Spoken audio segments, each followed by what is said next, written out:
today's video, magluluto tayo ng hapunan namin. Meron tayong isda rito, pipritoy natin yan. Hipon, sasanlagin. At ang main dish, munggo! Yan ang una natin lulutuin, ang sinanlag na hipon.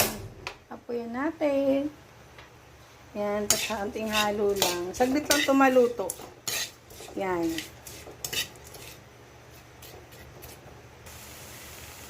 Yan, medyo orange na siya, kaya lalagyan na natin siya ng konting mantika. Konti lang. Yan, pwede na yan. Tapos konting halo lang, luto na yan. Sinanlag na hipon.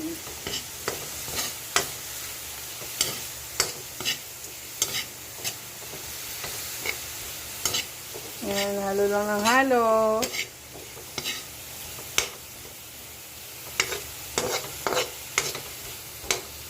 Yan, pwede na yan. Pag ganyan na itsura ng hipon, tapatay na natin yung apoy niyan. Dahil luto na yan, dahil sinanlag lang naman natin. Kaya na natin apoy. Yan, ang next naman natin ay lulutuin ng pritong isda. Kaya nagpal tayo ng kawali. Yan, lagyan natin ng apoy. Tayo lang natin to uminit. So, magpiprito na tayo ng isda. Yan, mainit na yung mantika. Lalagyan na natin yung isda. Prito-prito na tayo.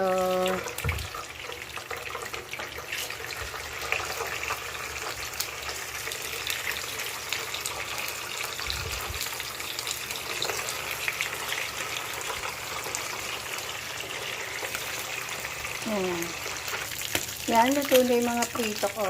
Hanguin na natin siya sa kahirapan.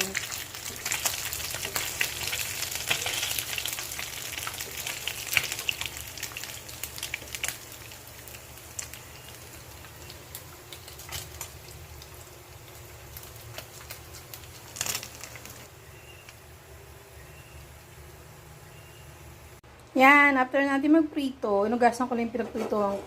Dito lang magigisa ng bawang sibuyas para sa munggo. Munggo naman ang ating next dish. Yan, painitin muna natin yung kawali.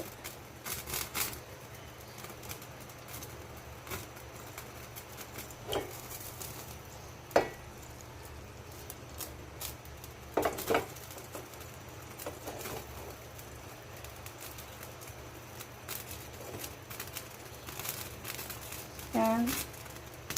So, medyo maiting kawali. Lalagyan ko na ng mantika.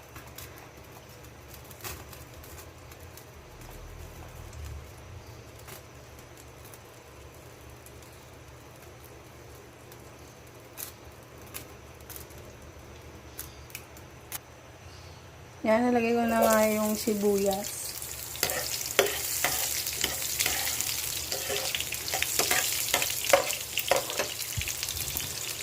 Lagay ko na rin yung bawang.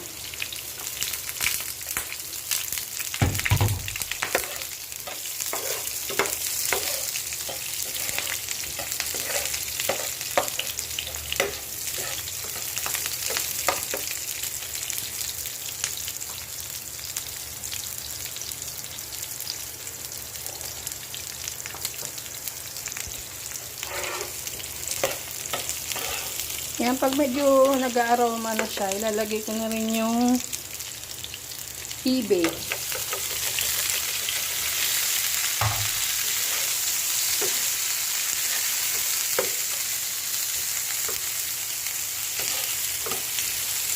Yan, konting halo lang.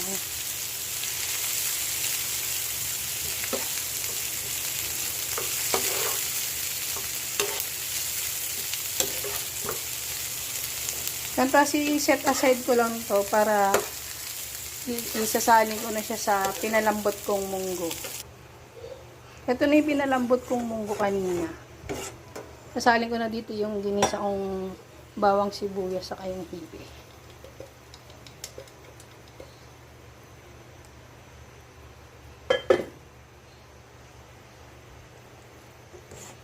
Tapos papakulong ko lang siya para mag-mix together yung lasa niya. Kaya medyo kumukulo na siya. Lalagyan na natin siya ng pambansang magic ng Pinas. Yan, pwede na yan.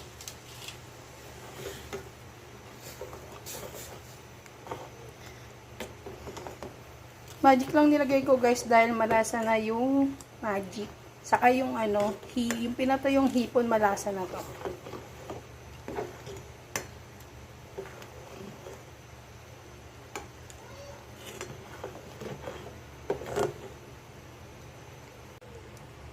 Luto na!